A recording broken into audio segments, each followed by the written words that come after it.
Current macro economics र financial situation नेपालको के छ बाट म लिँदैछु। यो चाहिँ अहिले गएको यो आर्थिक वर्ष 82-83 को 6 मन्थ्सको डाटाबेसमा आधारित छ। यसमा चाहिँ राष्ट्र ब्याङ्कले एभ्री मन्थ पब्लिस गर्ने गरेको छ। यसबाट म हजुरहरूलाई हामीले अब नेपालको अर्थव्यवस्था चासो राख्ने जसले पनि अलिकति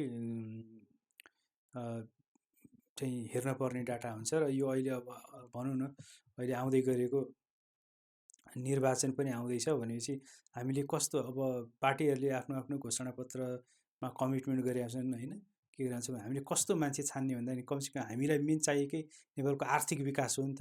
भनेपछि यहाँ कति के समस्याहरू होला नि यो समस्यालाई चाहिँ समाधान गरेर नेपाललाई चाहिँ आर्थिक विकासमा डोर्याउने चाहिँ जसले कमिटमेन्ट गर्छ त्यसलाई चाहिँ हामीले छान्नु चाहिँ उपयुक्त हुन्छ। र हेर्नु होला कुन चाहिँ पार्टीहरूले हैन यो सम्बन्धी चासो दिएर उनीहरूले आर्थिक विकासको बारेमा आफ्नो घोषणापत्रमा राख्छन्। त्यो पनि इन्ट्रेस्टिङै छ एउटा हैन। अब अहिले